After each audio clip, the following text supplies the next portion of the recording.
Hi and welcome to a new podcast, The Seats We Fill, a podcast about people, places and the moments that shape us. I'm Adam, writer, Evertonian, someone who believes stories matter, whether it's all from a football seat, care setting or a kitchen table. We're not doing hot takes, we're not shouting the loudest, it's about honesty, community and conversations that actually mean something.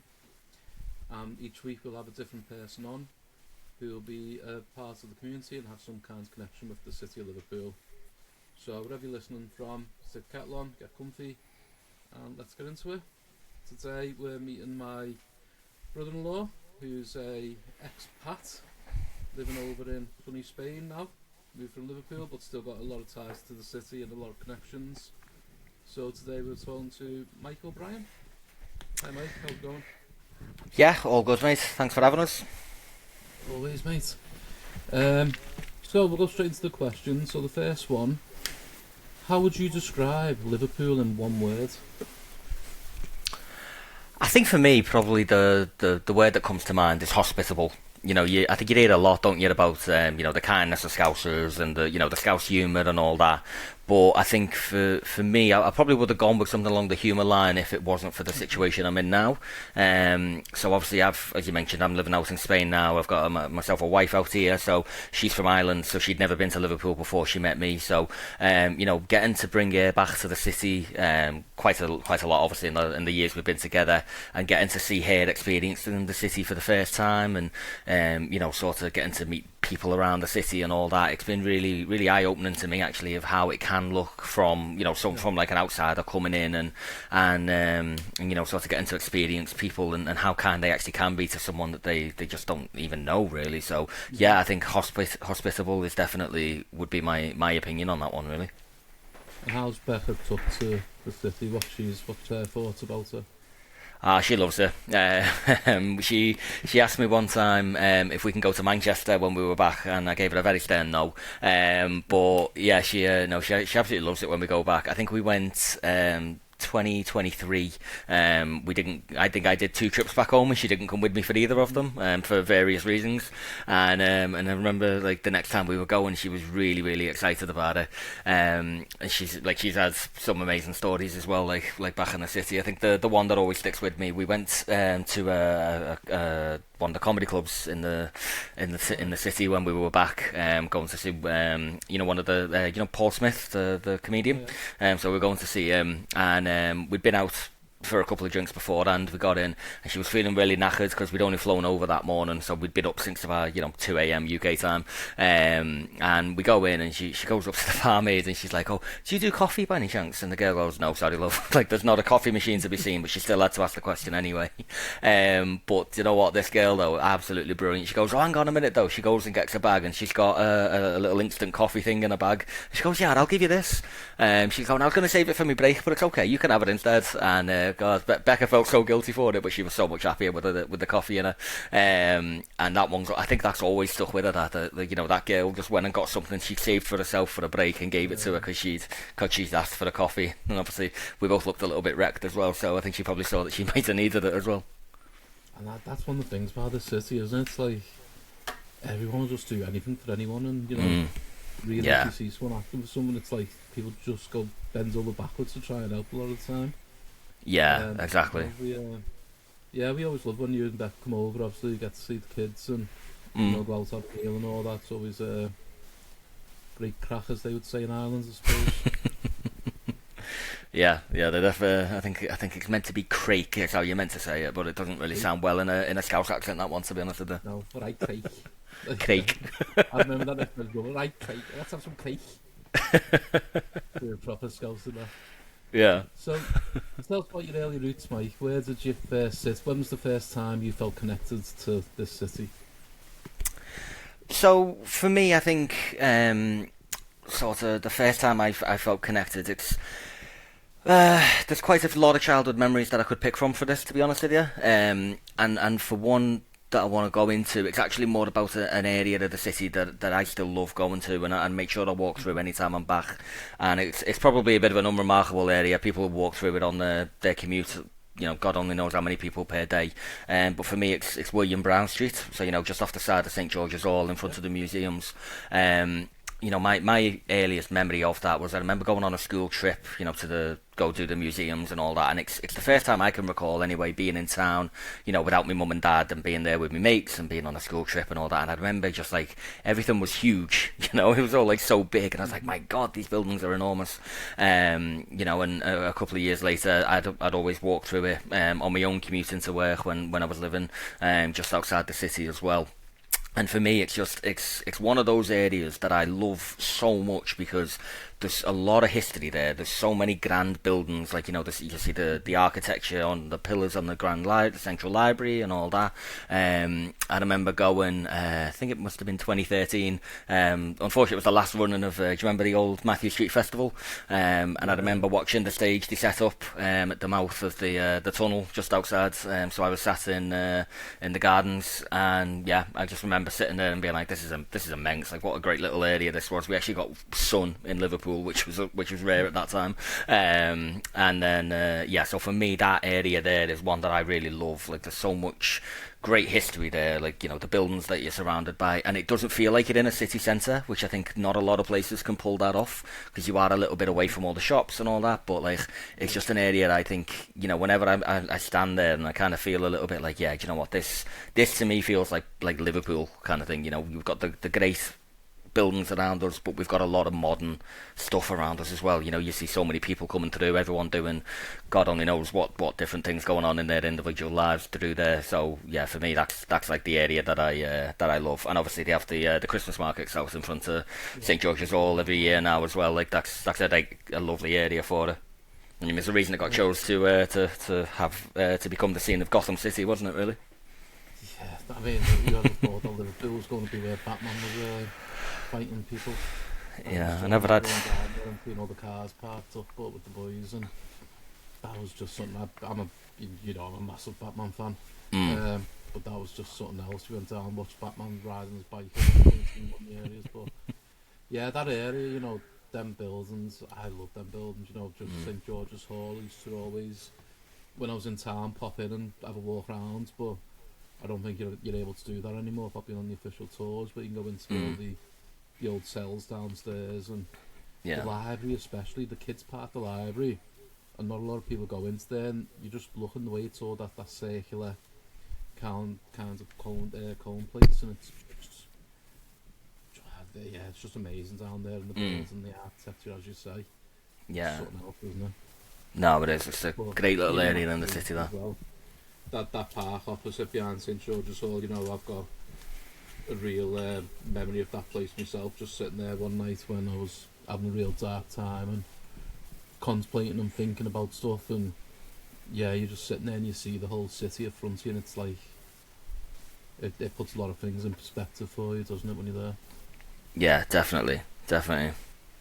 So, talk us through the city that raised you. What was your childhood like? What was the estate, the smells, the sounds? What did you experience where you grew up? Yeah, so I grew up quite a way out the city. I think it's about 8 miles outside the city centre, out in a little place called Whiston. Probably our biggest claim to fame is obviously that it's we have the hospital that Stephen Gerrard was born in. That's probably the biggest claim to fame we have down there. And I know there'll probably be... Yeah, well, we'll take the credit. I'm happy with that. I'm alright with that, you know. I'm not cursed with the blue side as you are, unfortunately.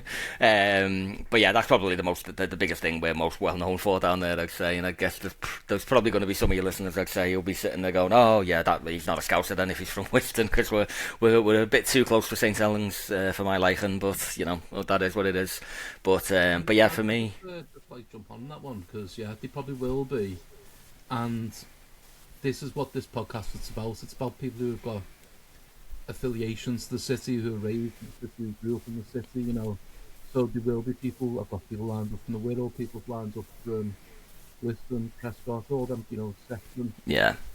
Different people who have got lined up to do this, and, you know, they're all got stories, and that's what it's about. So anyone who is listening, you know, if that's not what you want to hear, then stop listening now, you know. Because that's what's going to be. It's not just...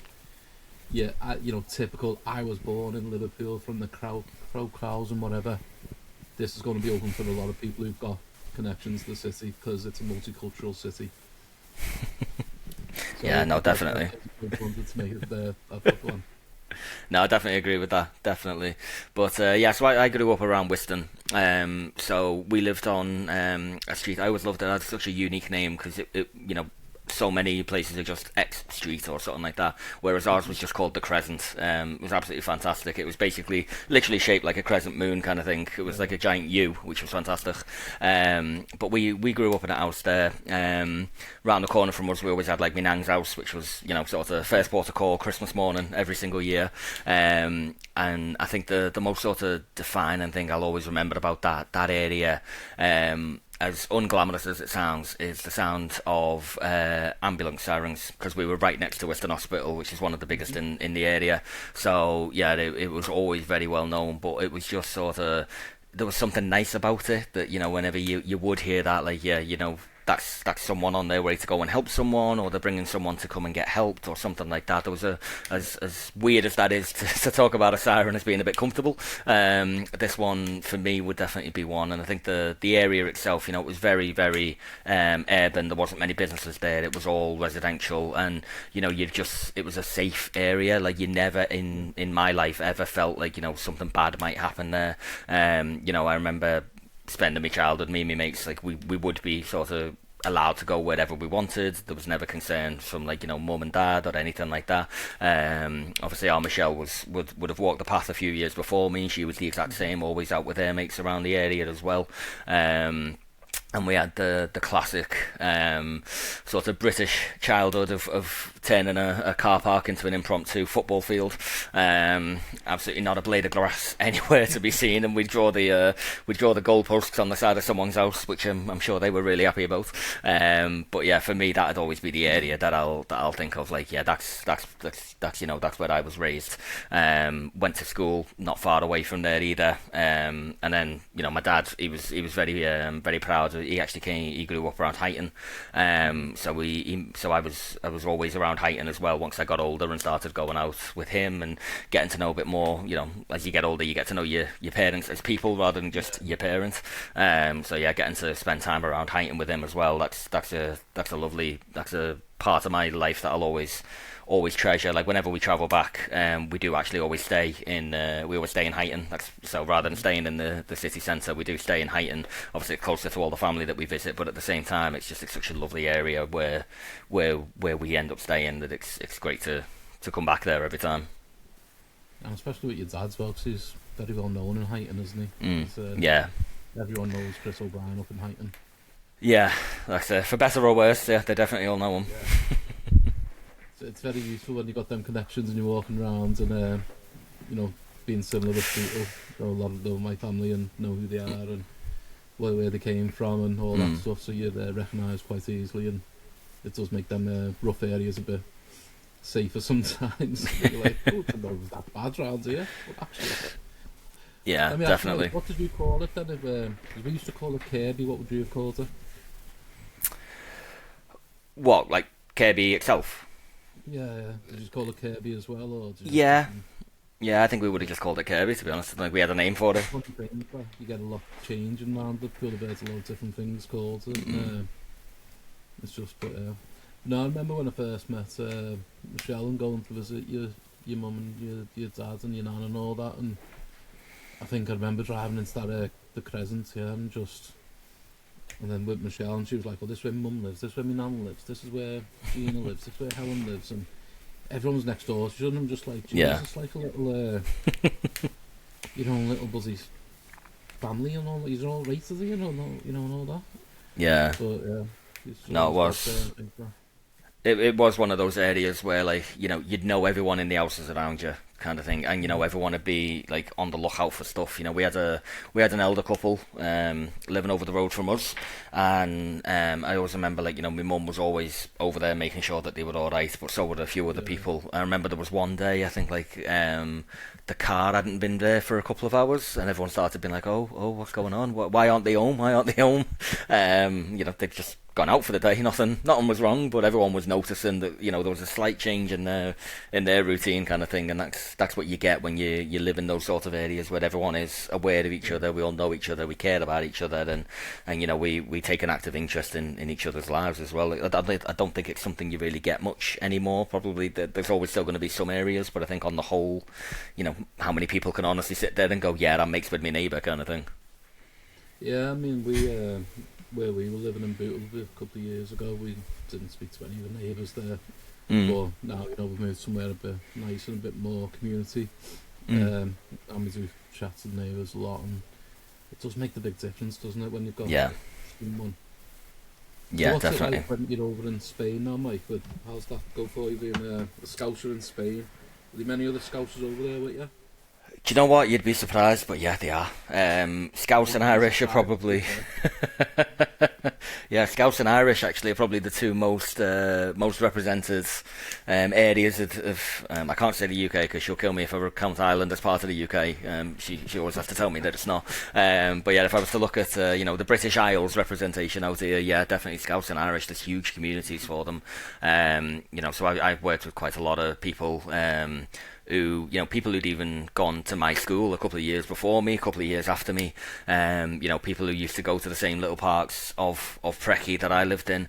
We actually, I don't even know how this happened, but I was sat there, and we got this new lad who joined work a couple of months ago, and he was a Scouser, and I started talking to him about where he was from, and I found out that he was literally from about 5 minutes around the corner from where I was.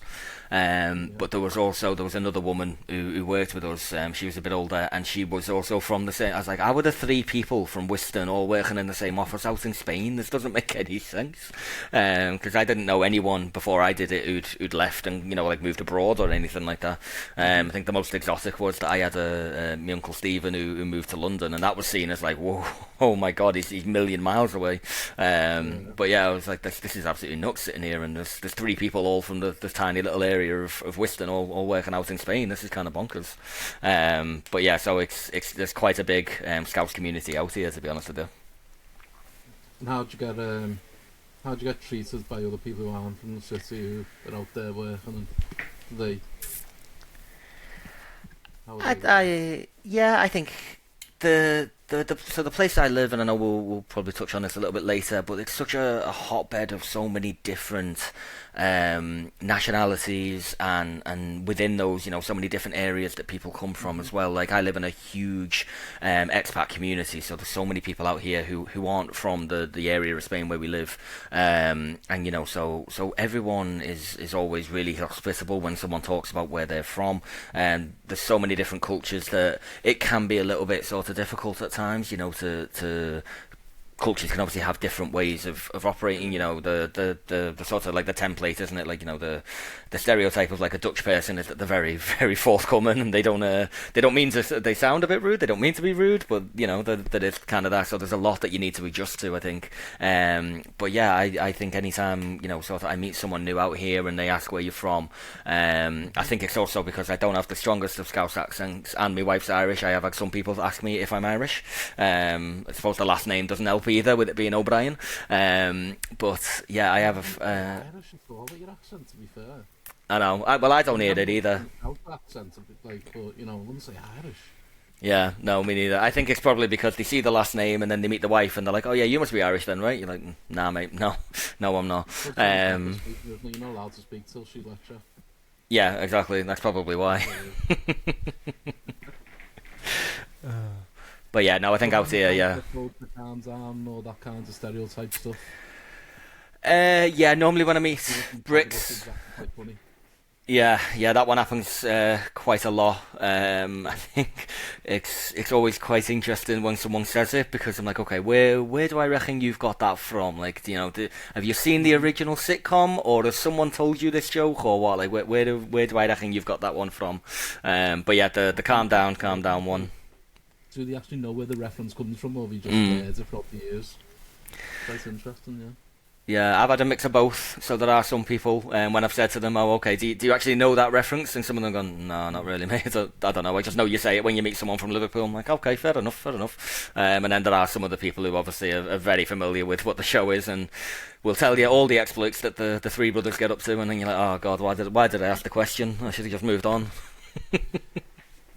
So in terms of when you're speaking to other people from different areas, what's something that people don't understand quite who didn't grow up in Liverpool or around Liverpool? I think one thing, yeah, there's definitely a struggle with the phrases. Actually, to go off on a bit of a tangent, so in my previous role, I used to manage a lot of people who were actually located out in Mauritius. And I would go out there. I think I went out there about 4 times while I was in that role. And there was always a big misunderstanding that would happen because I don't, and as far as I'm aware, most Scousers don't refer to the 3 meals of the day as breakfast, lunch, and dinner. We have breakfast, dinner, and tea. And so whenever I would go out there and I would say to them, yeah, so I'm going to go and get some dinner, and then they would be really, really confused. They're like, isn't it a bit early for dinner? Like, it's 1 o'clock, what are you doing? And the amount of times that this would happen. And obviously it was just such a real big, weird one for them to be like, why are you calling it dinner in the middle of the day? That's the evening meal. And that was always a really, really funny one. But I think the main thing that a lot of people sort of question me about when they find it out about me, and I think this is an attitude that definitely does run throughout the city, is I'm not particularly patriotic. I'm not a big lover of the monarchy and so on and so forth, and I know there's areas of the city that do, I know there's areas of the city that don't, and everyone has their opinions on that. But when I share people, the stories, like, the old saying, we're not English, we're Scouse kind of thing and stuff like that, everyone's very curious about that because I don't think they really get it that much. If I'm speaking with a Spaniard, the easy way for me to explain it to them is to sort of mention someone from Barcelona, a Catalan. They want independence from the Spanish national. I'm like, this is the best example of it. But we have never really sort of actually had protests to say we want to be our own independent state. I remember seeing a joke petition after Brexit for us to become part of Scotland, but I think other than that, we've mostly just accepted that we are part of England. But yeah, this is definitely... Oh, I'd be all for it, yeah, don't get me wrong, I'd have no problem with it. I thought that was serious, I was gutted it didn't go through. Yeah, I would have been all for it, absolutely. But yeah, I don't think it ever went anywhere, sadly. But yeah, that's definitely, I would say, the main one. When people find that out, and even when it comes to football, I've never supported the England football team. I'm not against them. I don't root against them or anything. I don't follow international football. It's not my thing. I love club football, but international stuff, not really. So when I was here for the Euros final is a great example. Obviously, England v Spain, and I'm sat in Spain watching it. And I was like, okay, well, what do I wear for this? I've got to be tactical, haven't I? A lot of my friends out in their England tops. I was like, I can't become an England fan when they get to a final. That's not okay. I was like, I have to stay neutral for this. So I did go out in a bland blue t-shirt just to show I'm not either side. I'm happy that everyone's out for the good night. That was about it. But yeah, I'd say that's definitely probably Cop-Eye t-shirt instead. Yeah, I did consider it, but Torres on the back. yeah, exactly. Yeah, that would have made sense, actually, to be fair. But yeah, I'd say that's definitely the one that I end up talking about the most with people, that they don't really understand that that idea that you can be in a country and not really identify with the country that you're in, if that makes sense. I think it's something not a lot of people get. Opinions on all that stuff. I'm not going to use that for my platform here because I'm here all day ranting about that, but people don't understand what this city went through and how they were put through certain situations by down south, by Tories, by the royal family.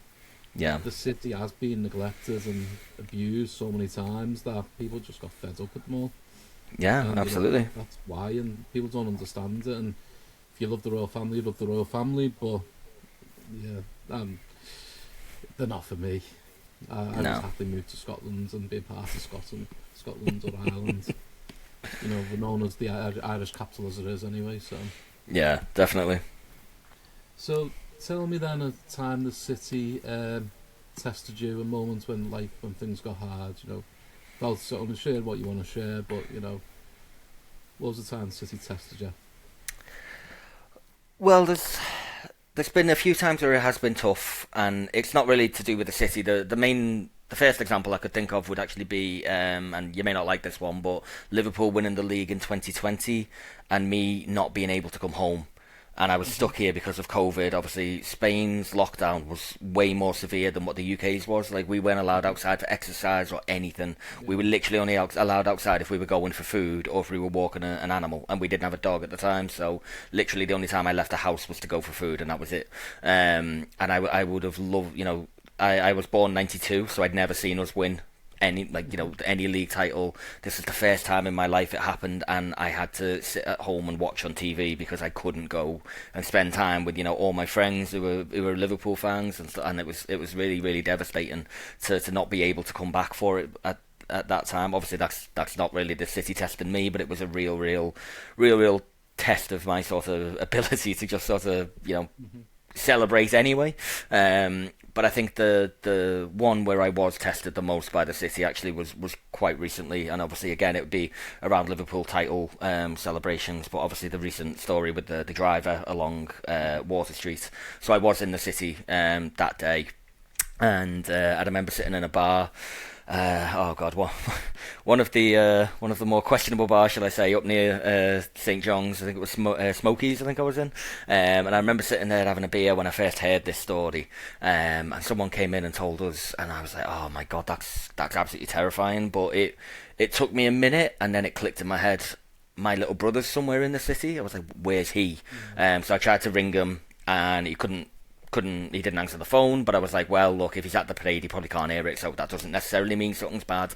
And I rang my mum. I didn't want to ring her. I didn't want to say anything might be wrong, but I had no other option. And I said to her, where in the City did he go? And me heart sank when she said, oh yeah, he went to Water Street. And I was just like, no, oh, he didn't, did he? And I had to tell her what had happened, and she was then starting to panic as well. He'd gone with his stepbrother, so I said to him, I said to my mum, send me his number, I need to call them. In the meantime, I'm going to run down to Water Street and see if I can find them at all. So she sent over the number, and I managed to get in touch with his stepbrother, and thankfully, they'd left a couple of minutes before it all happened, thank God. I know a lot of people, their family members weren't as lucky. But I ended up running. I think I got most of the way down to Water Street from up at St John's, and then they'd already gone, so they were up in Queen Square bus station. So I ended up then having to run back, all on a massive, a belly full of Guinness. That was not my smartest of moves, but yeah, I managed to find them, and I was so glad when I found them, kind of thing. But that was a really, really difficult situation, because you hear about them, don't you? But when it actually happens to you, and I know it didn't really, thankfully he'd left, but the situation happening and being right in the middle of it was absolutely terrifying. And I am as Evertonian as they come, as much as you're as a Liverpool fan as much as they come, and match days, derby days, we have the banter and we have a joke and all that. I remember that day, and I wasn't paying attention to obviously in the news because you were all celebrating that victory, and it was just like, stay away from Liverpool. Not looking at anything to do with that celebration, because I can't be arsed looking at the red or the blue flares that you've had. You've had blue flares a lot, didn't you? Because that guy was just... Yeah. I will begrudgingly admit that was pretty funny. Me and Michelle knew you were in there, and we were talking about it. I think she was trying to get hold of you as well, wasn't she? And she was really worried for you and other people that we knew there. But it's one of them things. We had the situation with the women's a few years ago, on Remembrance Sunday, I think it was, with a guy in the taxi and the bomb, and all these little things that keep popping up, and it's happening across the country, obviously. And it's just it's the way the world's going, unfortunately. But a lot of the pram and all that, the kids and all that who were involved in that, and thankfully for us, we didn't know anyone directly involved, but there's a lot of people out there who did, and it's something that, again, it's not going to be forgotten anytime soon. The one about the COVID one I'm going to touch on. You know what I'm like with Everton and Liverpool, same as you with Everton, and I have a thing about, I hate the plastic fans who come out of the woodwork, and you've got a lot of them. Yeah.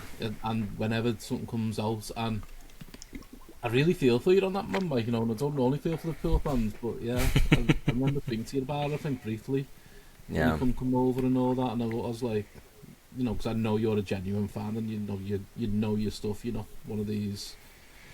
As soon as they win a game, they come out of the woodwork and like, "No, I'm a Liverpool fan. We won the job. Oh, go away." Yeah. But you know, yeah, that must have been.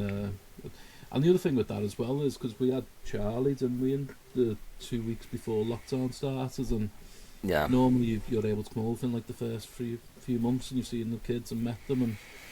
And when was the first time that you met Charlie? That was I think he was. Videos and pictures and video calls, obviously, but.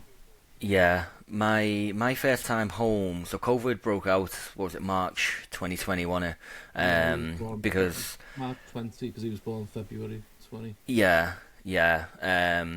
So I did actually meet Charlie when he was still a newborn, because I was over the weekend before the lockdown got implemented, because I was actually flying back to Spain with a lot of the Atletico Madrid fans. You know, we'd been to the game at Anfield, the game that's seen as like that arguably started COVID in the UK.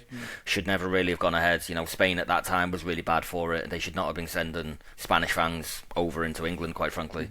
And I realised the irony of that because I was also on a plane from Spain. But yeah, like. Yeah, I mean, yeah, you know, I can't really hide from that one, sadly. But yeah, no, so I did get to meet him, thankfully, on that trip, which was great. But yeah, from March then, I don't think I was home again. Might have been until the following January or February, so near enough a year. Every 3 to 4 or 5 months you come over, isn't it? Something like that.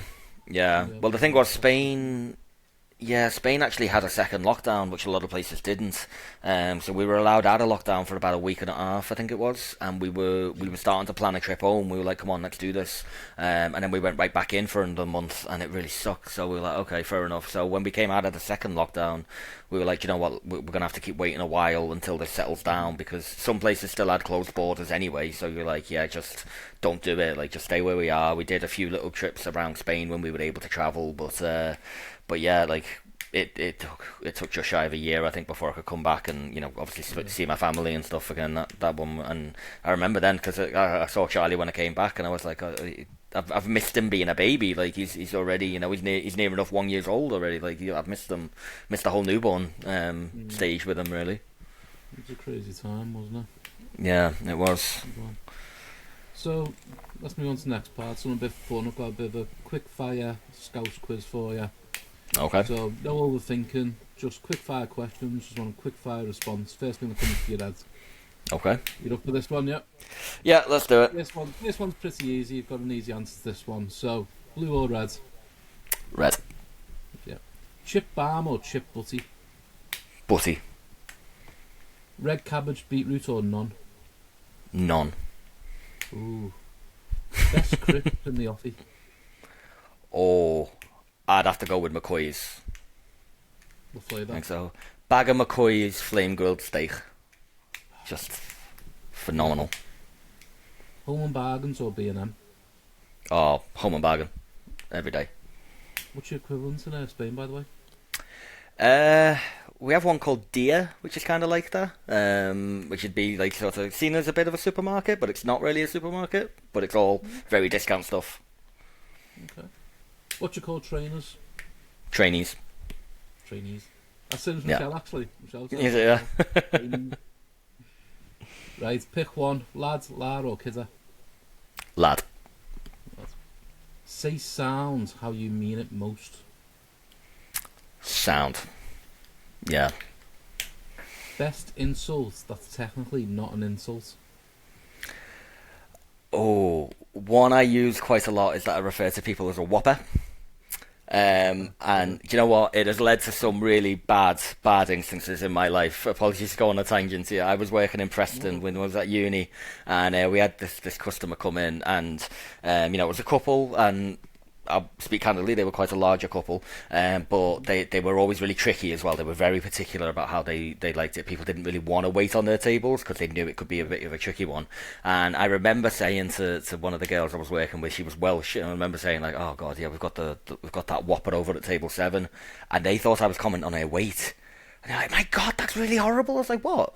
And when they told me, like, oh my God, you can't say that. I was like, hang on, like, I'm a big guy myself. I'm like, I'm in no position to be commenting on someone's weight. And I had to explain to them, no, Whopper just means someone, like, it's unbelievable. Like, I was like, yeah, no, I'm not commenting on the weight, I promise. It doesn't, yeah. There's so many things like that, isn't it?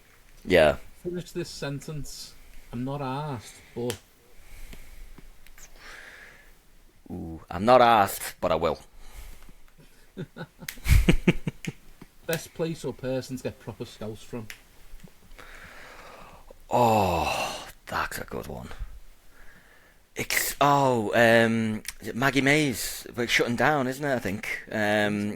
Yeah, I saw recently. I think it's on bullshit. I think it's shutting down.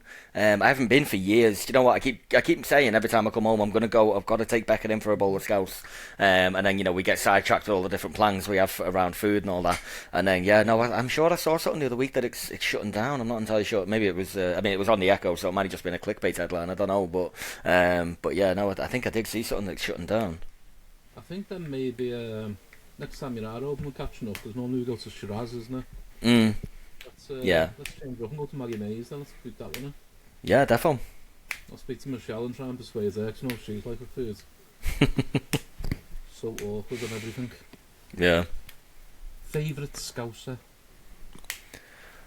Oh, favourite Scouser. I think I've got to go with Chris. I always get his last name wrong. Is it Chris McCausland? The blind comedian. I love him. I think he's so funny. I think he's absolutely brilliant. Like one of my absolute favourite pieces of comedy in the last couple of years. Did you see him and Lee Mack presenting the awards? And he's like, yeah. So I'm going to tell him what's on the teleprompter. That they keep getting it wrong. It was absolutely hilarious. He's so clever what he does. Have you seen the show that he does where he goes to the different landmarks around the world? No, I don't. Like describing the pyramids to him, and he's like, "Yeah, okay." Sounds lovely. I love him. I do think he's funny. Yeah. Favourite park? I think I'd have to go with St John's Gardens, behind. Up in the city centre, definitely. Yeah. Did you ever go to Grafton? I didn't. No, I didn't go to the Grafton. Okay. Favourite Beatles song? Ooh, Hey Jude. Love it. Favourite Scouse musician or bands that are not the Beatles? Ooh, that's a tricky one.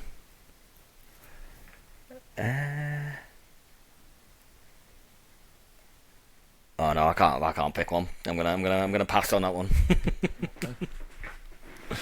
What floor of the Crazy House was yours? Top floor. Top floor.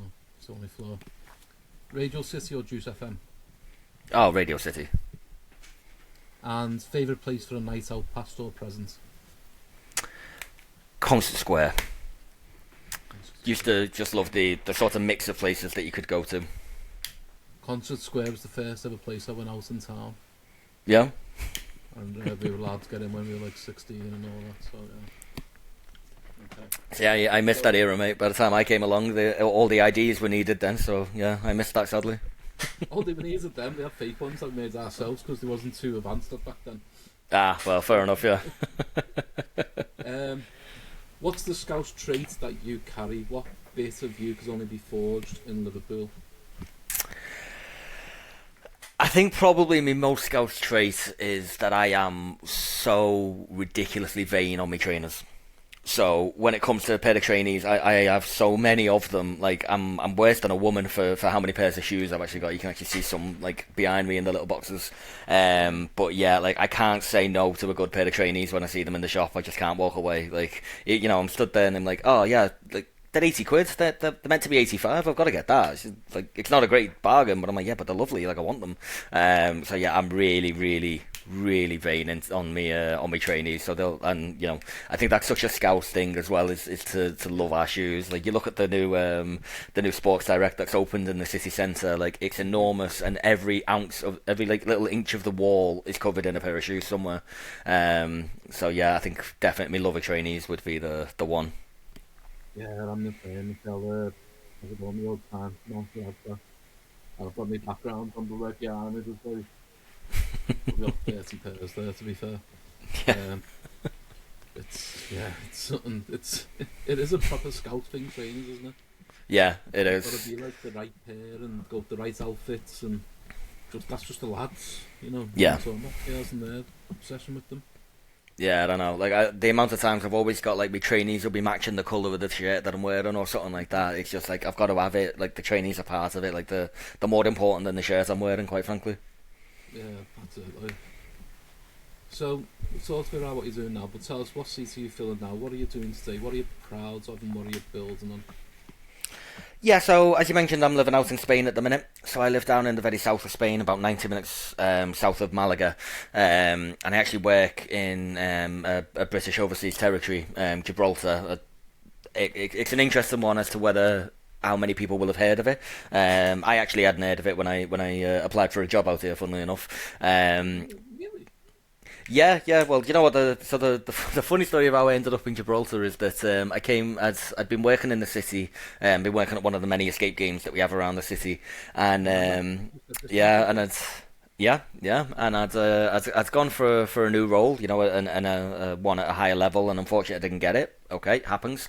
So I thought, okay, well, I need a new job then. So I started looking, and I came home one night, and I won't lie, I'd been out, I'd had a couple. I wasn't exactly clear-headed, and I saw this job with a very well-known gambling company. Now, I knew at the time that they had a lot of offices out, like, sort of Leeds way, so I was like, okay, and I saw the name Gibraltar written down. I was like, yeah, I don't know where, like, maybe it must just be some little area outside Leeds or something like that, so okay, give it a go. Threw the application in, and lo and behold, obviously I ended up getting it. But once I actually found out the next morning where I'd applied to, I was like, oh, okay, it's down south of Spain, fair enough. But yeah, that would have been back in 2018 when I was going through all that. So yeah, I live down very, very south of Spain, a little village called La Línea de la Concepción, and cross over the border every day. I'm probably one of the few people who can say that he crosses an active airport runway to get to work, and has to take his passport in with him every single day as well.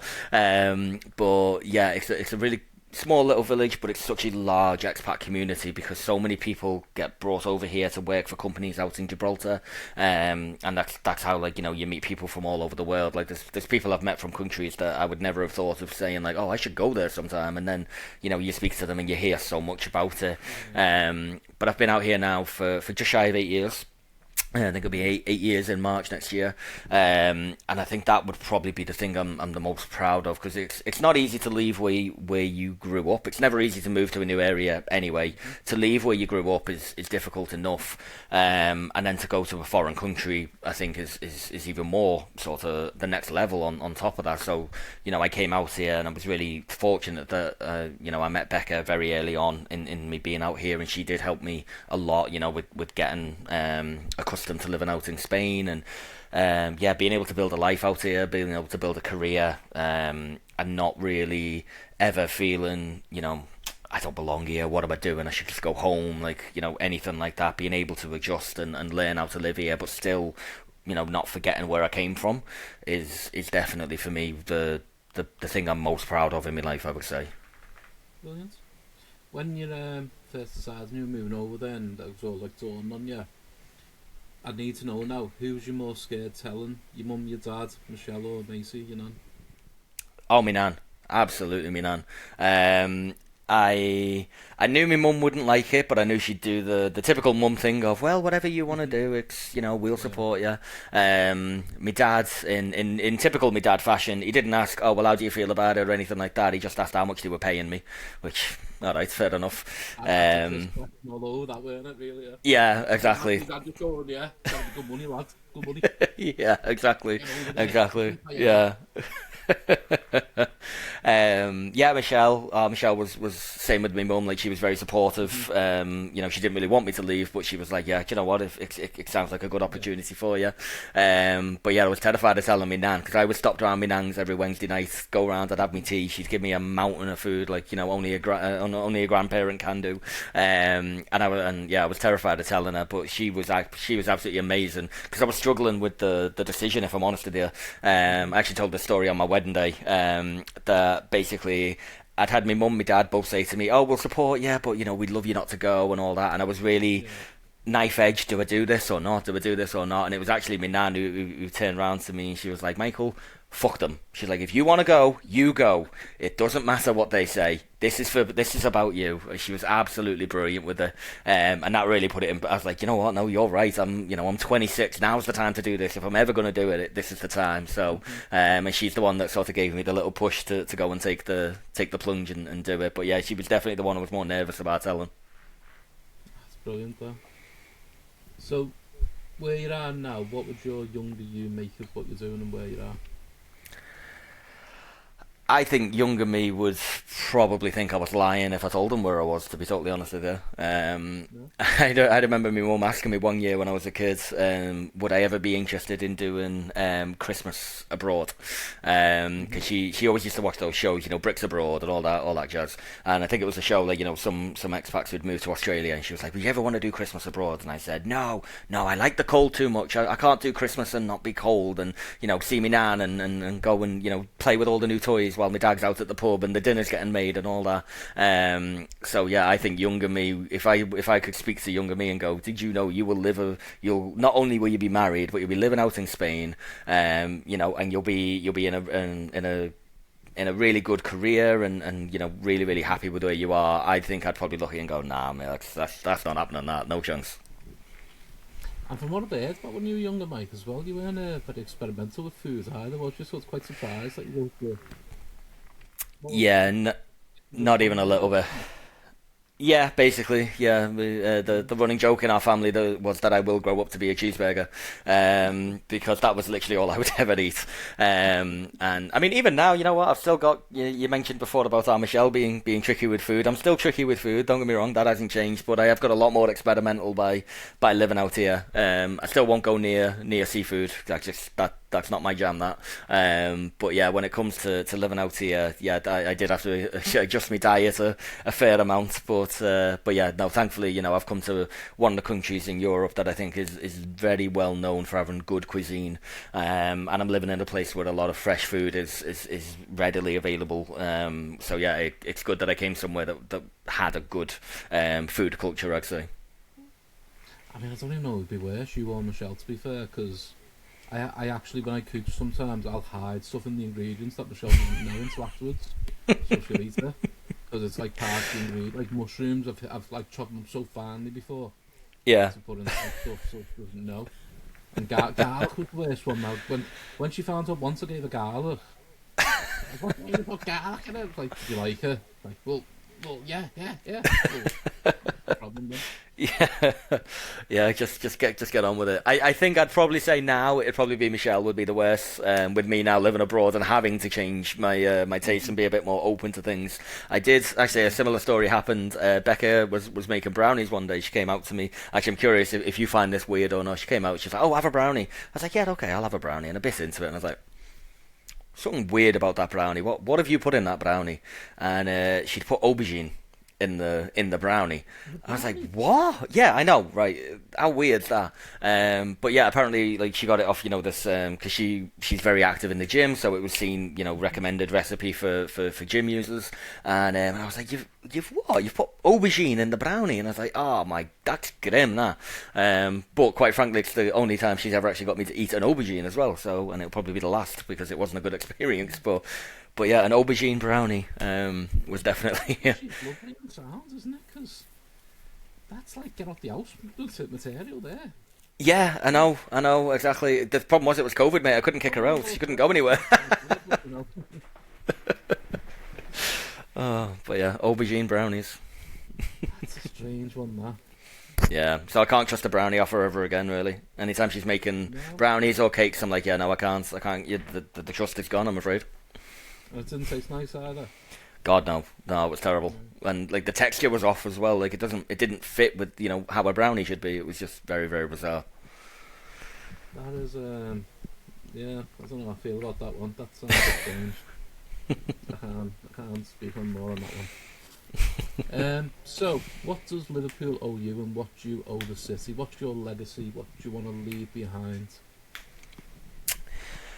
Personally, I don't think the city owes me anything. The city's given me so much. I mentioned before about moving out here, living in a different culture for so long, marrying into a different culture, and still maintaining, what I had. Liverpool, because of the upbringing I had, me dad was very proud of being from Liverpool, and sort of that was ingrained into me. And then, I think the sense of morals and the sense of doing what's right, which our city's always shown, is very much ingrained into me. And I think because of that, I don't see it that the city owes me anything. I think it's given me everything it could, and I've been so appreciative of it.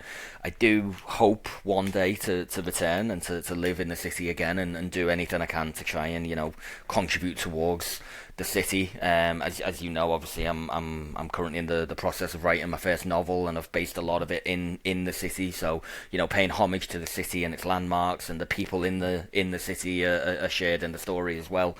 So that's my attempt to try and pay tribute to the city, to show the people in this book. They're funny, they're nice, they're welcoming, and sort of going about it that way. And that's what I want to try to do for the city while I'm living abroad, is do anything I can to pay homage to it, whether that's in the way that I am, what I think is right and wrong, and how I behave out here, and how I can maybe do anything to represent the city, while in whatever fashion that may look like, really. So, tell us about your book, Mike. Go on, give us a bit of a plug. When's it coming out? What are you doing with it? Obviously, it's going well. You shared with me a while ago, and how much change you made to it since then. Yeah, a lot of change. So I think when I sent it to you, it was around about 120 pages. I'm now sitting up at the 300 mark. So a lot more has been done. It's going really well. I'm hopeful to have it finished by the end of the year, and then I'm going to look into distribution and all that jazz. But yeah, it's a bit of a crime thriller. It's not a whodunit. It's a more what the hell's going to happen. And yeah, essentially we're following three main men. One who is a detective, and two who are actually serial killers, one of whom is sort of flaunting his kills in front of the police, and the other one who doesn't really like that and is trying to do it on a bit more on the down low. And the three of them are going to start getting thrust into each other's lives, and we'll see sort of how that ends up for them all, really. What influenced you to do that? What gave you the inspiration? Where'd you get your ideas from? I think it's because I'm quite a big reader myself, and you know what, you can ask Michelle, I was never a big reader. I was never a big reader as a kid. I think every now and again I'd get sucked into a book and that was it, and then I wouldn't read again for years. And I don't know what it was, maybe about 4 or 5 years ago I just started reading a book, and I got glued to it, and ever since then I've always been getting, I need a new book. I think last year on my book tracking app, I think I finished 35 books last year, which I was, again, if I had told young me that, I would have gone, nah mate, chatting bollocks.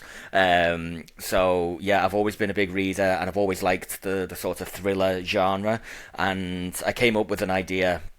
And obviously you've written books yourself. I don't know how your process started, but for me it was that I came up with a concept that I wanted to write, and then everything just grew from there. All of a sudden I had characters, I had a storyline, I had events, and so on and so forth, but it all came from one generic idea that I wanted to get across, which is what I think I do in this book. And then it spiraled from there, and then it got to the point that I was like, right, I can't just keep thinking about this anymore. I need to actually write this. I need to have a go.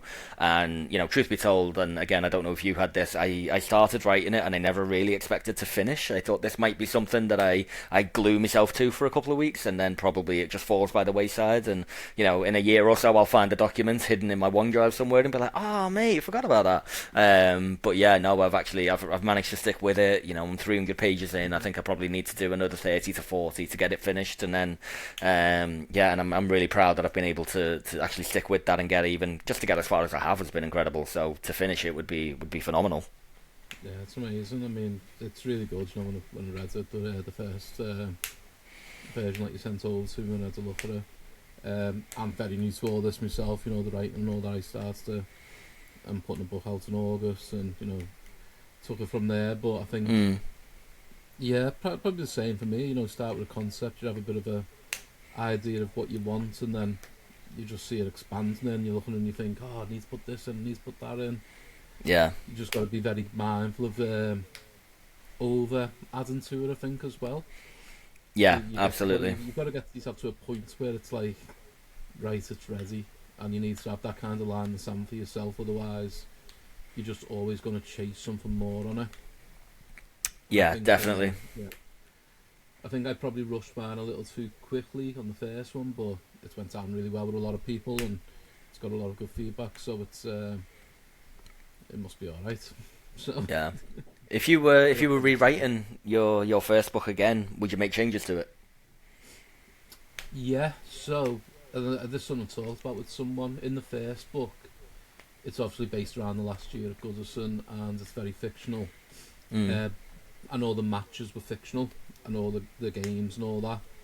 I would probably go back, and the original idea was to go against the original games and have the story flow in how Everton, because Everton started that season off really badly, and it got bad, and then Moyes came in, it went up, and he ended up on a high, and I'd probably have the flow of the book go with the flow of the season, whereas at the moment it's very, I mean, it does have that kind of flow already, but I'd probably tie it more into the games as well and link certain things, which probably would expand the book a lot, but I'm at the point of thinking, do I do that, or do I leave it, and just, because so many people have come back and enjoyed it, and it's become like quite a big thing that people have commented to me about it and certain things, so yeah, it'll be something that I'll consider along the line maybe, but maybe not, might just leave it and just go carry on with the new ones. Yeah, definitely. And just learn from it. Could even lead you into a sequel. There was a sequel out.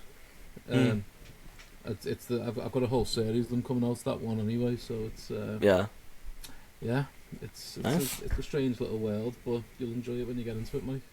Yeah, definitely. Looking forward to it. Well, I would say anyone who is listening who's thinking of it, just do it. You know, it's everyone's, you know, worried and scared of how people will think, and if people are going to criticise your writing or do whatever, they're not the people for your book. There will be people out there for it.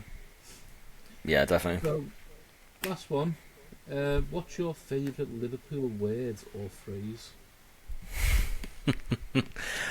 I think definitely the one I use most is boss. I refer to so many things as boss, and it's not something that a lot of people I know, particularly out here anyway, will typically say. So a lot of the time, like, you know, I might call someone boss, even though they're not my boss. I might call them it, or I might say that, you know, oh yeah, that's boss that, or something along those lines. It's even got to the point actually that boss has become like my favorite clothing brand to buy. Like it's definitely a word that's so prevalent throughout my life now that that would probably have to be my my main one, definitely. Yeah, I mean, boss is such a Scouse word as well. It doesn't get used in the same context anywhere else. Yeah. It is only like everyone says boss as a new manager, but for us it's just boss, isn't it? Yeah, it's just a word that can describe anything remotely good, to be honest with you. Yeah. So, anything else you want to throw out there, Mike? Anything you want to put out there, tell people about? What? No, I you want people on social media? No, I think that's kind of everything from me. You know, I think this is a great concept what you're doing, mate. You know, it's not often I think that people get the chance to tell their stories and to reflect back on, you know, where they came from and what drove that. So I think it's a great thing that you're putting together here, really. So yeah, I really hope this goes well for you, and I look forward to listening to some of the future episodes. Thanks very much. Hopefully it will do, and you know, we'll get more people on. There'll be some people who are known and some people who are not, but will be known from the stories, and that's what it's about. So yeah, definitely. Everyone, thanks for tuning into the seats we fill. If you've heard something that stays with you, that's been the point of it, and hopefully you have done. So Catch you next time. Take care.